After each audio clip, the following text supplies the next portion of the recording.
Yo! Yayo, dreaming. Don't give it up, Lupe. Dreaming. Don't give it up, Solo. Dreaming. Don't give it up, Nave. Dreaming. Don't give it up. Hey guys, welcome back to the channel. I am all recovered from COVID, and I am ready to make more content with you guys. So I thought, why not do a One Piece Set 4 meta tier list? Because I like making tier lists. I like watching them. And after watching a bunch of them from a couple different creators, I have decided I want to, put my hat into the ring, if you will. And I'll do my best to explain why these are in the categories that they are in. Sorry, my cat's like begging for attention right now. First and foremost, you're going to see two lanes that are already pretty much filled up at this point, which are the bottom row, which is not available here in the US. So these are not available to play yet. These are, set 5 leaders and the new triple leader commander, triple captain deck that'll be out later. And then we have the but why category. Like, why are you playing these? And it hurts to put some of these leaders in here because I really do like these leaders. I really enjoy Shanks, Purple Shanks. He should not have been a pure purple leader. He should have been a green purple. He would have been really cool to play early on. Kind of like how we have Doflamingo right now. All we needed was a green and purple leader to properly run the film deck. Or at the very least, he should have been a red purple deck because we had red film and purple film at the time. It just made sense, King, for obvious reasons, even though he won the pre-release, one of the pre-releases I went to, which is hilarious. Red, green, Luffy, for obvious reasons. Iceberg, neat. Starts it great in the beginning, but then loses steam. Kaido, real shame, but just the other Kaido is better. Uda, because better red leaders. Z, because it just hasn't gotten any new support, really, and just hasn't done anything. Blurple Croc, I like Crocodile, but he's not the better Blurple leader. And then, of course, Red Black Garp, which really sucks. I do really like this leader, and I want to make him competitive. He's just, as of right now, not so much. So, anyway, let's start with the tiers. We have the meta winners, which are decks you're going to more than likely see in the winning spots.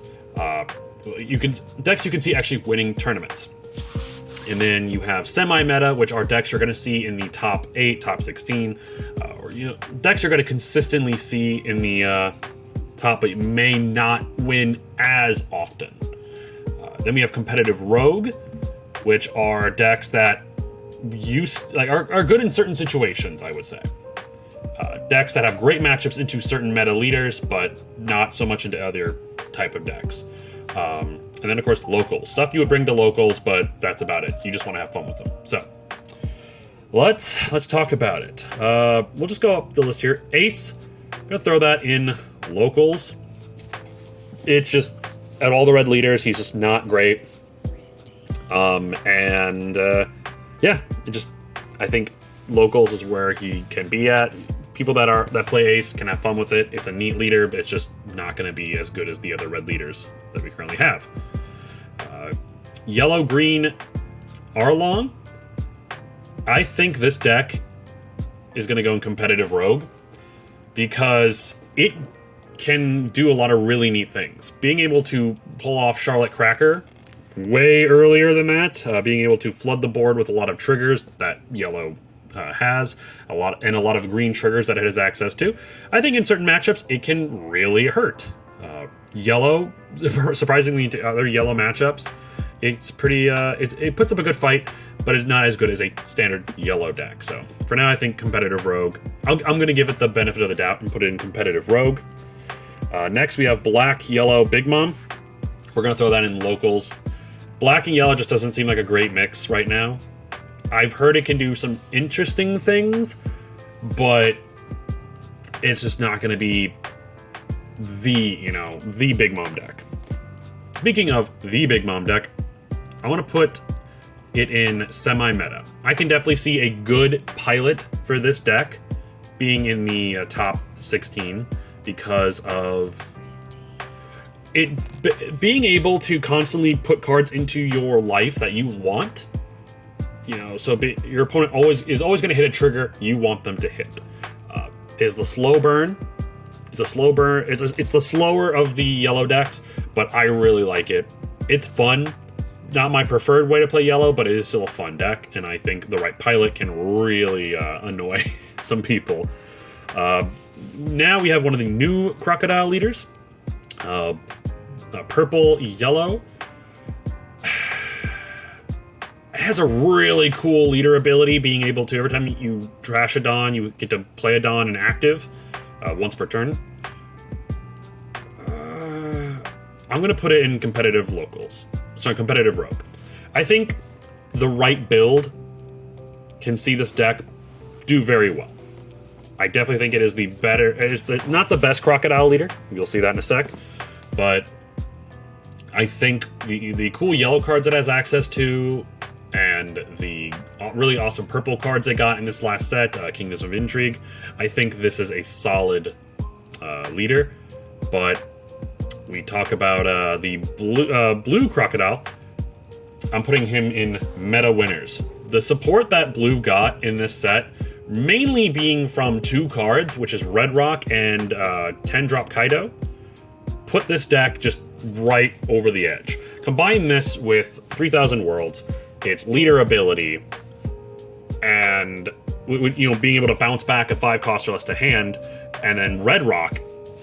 Most people are not going to be able to keep a steady board. Now, the only problem is wide board decks can really hurt Crocodile. But tall, there's nothing really that can stop this deck. Whitebeard is still a problem. Zoro's a problem. And a really talented Law player can still be a problem. But it is by far the best blue deck in the set. Which brings me to the next pick. I think we're going to put Doflamingo, blue Doflamingo, in semi-meta. Just the 7 Warlords package with Doflamingo is so good still. Being able to swing for 7, play a body, your opponent either has to deal with or go after a leader, which means that body's going to remain on the board. I think it's a really solid deck, and maybe I'm giving it a little more credit nowadays, but the deck is so hard to build around because you have to have a lot of 7 Warlords for this deck to work properly, which doesn't give you a lot of room for cards like the new Red Rock and of course Kaido. Honestly, I don't know. I think it's going to be competitive rogue. I really like Dofi. It's probably one of my favorite decks to play, if not my favorite. But it's just the blue cards we got benefit Crocodile more. Crocodile's just a better generic blue leader. Oh yeah, and in fact, we also have Miss All Sunday, which reoccurs extra cards. So it makes sense. But Dofi's really good still. It goes into red really well. I don't know, I might change that. Speaking of Dofi, green-purple Dofi. I'm going to put this in winners. Actually, no, I'm going to put it in semi-meta. That may change. This deck is what film needed to be really good. Like, Kid film was good, but now having access to purple film, along with green film, it is just a whole other level. It's so good. The only issue I have is that it doesn't necessarily have like a dedicated boss monster. Yeah, you have cards like the Secret Rare Uda, Douglas Bullet. Those are really good cards, but like, I don't know. My testing with the deck has been really good. Sometimes it just has a hard time finishing, like getting that last, swing in. It's definitely a slower deck, but I think it's really good, and I definitely can see it being in the top 16 and possibly winning some games. Sorry, not games, winning some tournaments. Isho, I've heard really good things about Isho. I'm going to put him in, I guess I'm not going to do this in any particular order. I'm going to throw him in competitive rogue. I haven't had a whole lot of practice with him, but I know my roommate says he's going to be really good. Not like a huge meta contender, but I've heard he's pretty solid with the black and the green cards, using a lot of the navy cards along with a couple good generic green cards. Ivankov, we're going to throw him in locals. Ivankov just didn't get anything new that specifically works with Revolutionary Army or Impel Down or stuff like that. It's still good. It's a fast blue deck, but just not as good as Dofi or Crocodile. Blurple Kaido, I'm throwing this in semi-meta now because the new support it got in this set with a lot of the new blue Animal Kingdom Pirates cards. Now it has a 1-drop searcher, which helps find the Onigashima Island quicker, which I've been doing some testing actually today. Holy crap. I was getting up to 10 Dawn by like turn 3. It was insane. It's a really good deck, especially when you start piling on like the bigger cards before your opponent can really get enough Dawn to play their bigger cards. You just have an overwhelming presence on your board with, 9-drop purple Kaido, 10-drop blue Kaido, 10-drop purple Kaido, King, blue King, purple King, whatever the case may be. Like, you can play really big bosses on the board super early. So I think this is a really solid deck. And it's really cool to see, because I've always liked this deck, but now that it has more support, I'm really excited to keep playing it. Sanji, I'm going to throw you in locals. I think he's slightly better than, but why category, because I think he's a fun deck. As long as we have good vanillas, he's gonna do okay at locals. He's not winning anything, but like he's just a fun deck to play. Katakuri, we're throwing him in meta winners. Katakuri is the best yellow deck by far. And it's just, the thing with Katakuri is the 10-drop Big Mom on, on turn, like you play Big Mom, and then you play another Big Mom the next turn. That's 4 card, you're making a 4-card difference. And that is insane. Because you gain a life, your opponent loses 1. You gain a life, your opponent loses 1. I think 10-drop Big Mom is definitely on the table for being limited. I think all 10-drop cards should be limited in some way. Or cards you would consider boss monsters should be limited in a way of...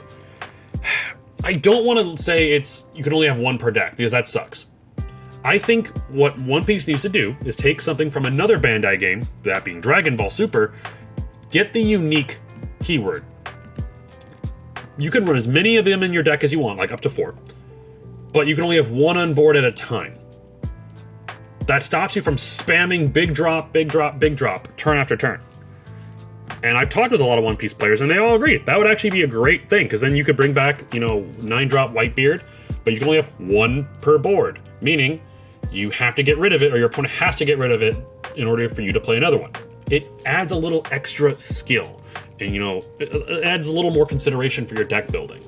And I think that'd be fine, but 10-drop Big Mom I think really needs to be addressed, because on top of that you have all these new yellow cards that just got added in, like the Blocker Sanji trigger, the Beige trigger. That's also a 2K. You have Charlotte Amande, I think her name is, and she's another 2K counter that's searchable. That's just insane. Yellow got so much support, if not the most support in this set. So Yellow Katakuri is absolutely the best yellow deck. And Yellow Big Mom needs addressed. 10-drop, I mean. Kid, I think Kid is... I can see Kid in the top 16, top 32. Like, Kid has a really good ability. Actually, no, we're putting him in Rogue Competitive. Green really did not get anything out of this set. Green, this last set, just... Green really didn't get much of anything out of this set that benefited generic Green as a whole. So, for the time being, I think, while Kid is really good, and is probably the best Green generic leader, it's just... Green not getting really any good support for the last 2 sets, like generic support, has really brought Kid down. So, I think he's a good deck still, just he's not up there anymore. Kinemon, I think, is the same thing. Competitive Rogue. He had a great showing in set 2 and even into set 3 a bit, but without any good Green Land of Wano cards, he kind of suffers the same problem that Kid had with a lack of just generic good green stuff. I think a talented player can still really put in numbers, but beyond that, I mean, he's not doing anything anymore. Kuro, I think he's going to be in locals now. There were still some good competitive Kuro decks, don't get me wrong. And Kuro can really put in some work against red. But against every other color, he kind of folds, you know? I think he's still a neat. When I first lost to a Kuro at my locals, I was flabbergasted because I did not expect what could be done with a Kuro deck. So I think for now, he's just going to hang out in locals. Law, still in meta. A talented Law player is going to do amazing things. It's crazy how a deck that hasn't got any new support since set 2 is still amazing. I still think Law needs to be addressed in some way, but I don't think he's going to be as good as he was in set 1, 2, and 3.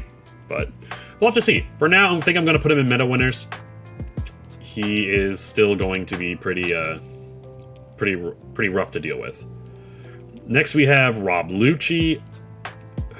I think competitive rogue is where Rob's going to hang out. It's a really neat archetype. It's just, we didn't get a whole lot of CP9 stuff in this set to help him. He put up okay numbers in the last set, so I think for now, he can be good. Black, with their unKOable blockers with skills, can be really annoying to deal with if you don't play the right deck, aka blue. So I think for now, he's going to sit right where he is in competitive rogue. Next, we have Red Luffy. I'm going to throw him in competitive rogue as well. Luffy is just a good generic red leader. He's not as good as Zoro, but he's not as bad as, say, a Sen Uti. Uda. I combined Ulti and Uda for some reason. He's solid. Nothing really wrong. He just doesn't do as much as Zoro does. Next, we have Black Luffy. Let's throw that in locals. Apparently, there are some cool things you can do with it. I heard it won some tournament, but beyond that, I mean, it just doesn't do as good as other Black leaders, so just going to throw it down here. Magellan, also competitive rogue. Against the right deck, Magellan can really mess up yellow, and it can even mess up Whitebeard if played correctly, and you see what you need to see. But for now, beyond that, I mean, really, if you set up your stuff early, Magellan can be scary. With you not wanting to KO its 5 cost 6k attacker that trashes a Dawn from your board, it really can slow down your game. So I think for now, he should still just hang tight in competitive rogue. But I really do like the Impel Down Magellan. It's really fun. Nami, same thing, competitive rogue. Nami, you're basically playing with yourself. You're playing solitaire on your board. And there are good Nami players. But she ain't doing her thing with some of the big guys. So I think Nami's a really cool deck. And she belongs in competitive rogue. At least for now. Odin, I'm going to say throw him in locals. He can do some really cool things for green. It's just, it takes the right meta and the right scene to see Odin do really well. So I think for now, he's going to be hanging tight in locals. Queen, going to throw him in semi-meta. Queen is probably going to be the most annoying deck to deal with. People say blue is toxic, like blue crocodile is toxic. I think blue-yellow Queen is toxic with some of the stuff that he can do. Being able to play the 9-drop Yamato and 8-drop Katakuri Secret Rare, along with other great cards like Red Rock, Thunderbolt. It just, the deck can stall people out. Heck, my roommate even beat someone by decking them out with this Queen deck. It's nutty. I definitely see Queen being a sleeper hit. You know what? It could even be in meta winners. That's how good this deck is. But for now, we'll just keep it in semi-meta. Rebecca, I'm going to throw Rebecca down in meta winners for now. She is really good into Zoro because this is a type of leader that completely just wrecks Zoro's board. Any deck that needs setup, Rebecca can dominate them. Law, I think, is another good one. The only thing is Rebecca doesn't do so well into Blue Crocodile, because Blue Crocodile bounces everything back to their hand or bottom of deck, so they can't set anything up. But overall, it's probably one of the better two-colored leaders we have. We'll have to see how she does in the English meta, but you know, cards officially come out next week, so tournaments will start happening. So we'll see what happens. Sakazuki, what are you doing? Get in there. Forgot to grab you. Smoker. I've heard Smoker actually can do some really neat things. So I think, you know what? We're gonna put Rob Lucci at locals, and we're gonna put Smoker in competitive rogue. Smoker, I think, is still the best black deck, like mono black deck you're gonna play. And for obvious reasons. Like, it hasn't gotten a whole lot of like specific support, but just any good black card can be thrown in there. I definitely think it's the best black deck to play right now. Vivi, I think we're just gonna throw in locals for now.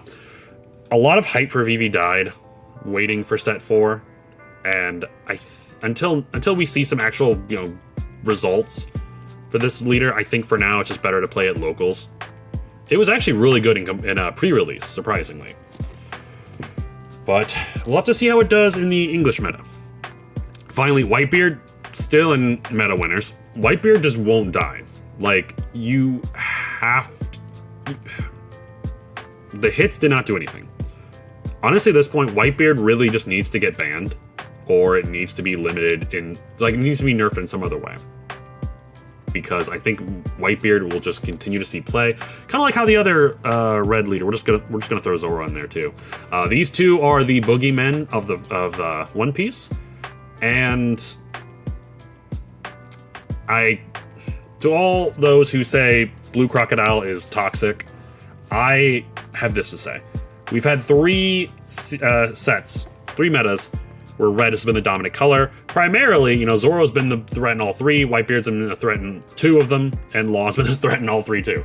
So, you know what? Let blue let another color have time to shine. Blue, yellow, whatever the case may be. These 2 are just the best red leaders in the game. Some of the best leaders in the game. Easily. And then finally, oh yeah, what else can I say? Zoro needs a nerf. Whitebeard needs a nerf. That's all I can say. Finally, we have Yamato, and I'm going to throw her into semi-meta, because Yamato is a really good yellow deck. It has a lot of access. It has access to a lot of the same yellow cards you'll find in Katakuri or Big Mom, but she has the added benefit of being a Whitebeard on defense near the late game, and then you can start playing with... Basically, you take life fairly easily and early with this leader, so you can get down to 2 life. You get 3 extra cards in your hand due to the damage, and then you just throw a Dawn on her. She's a 6k on defense. So now your opponent's playing against a yellow Whitebeard, and you get to play a lot of cards that work better if you have less life than your opponent, like the 4-drop Katakuri from the starter deck, 9-drop Yamato we just got in this set. I really think Yamato is more of a technical deck, while Katakuri is more aggressive. And Big Mom and Yamato are definitely the more defensive, but I think Yamato is a good middle ground between the 3.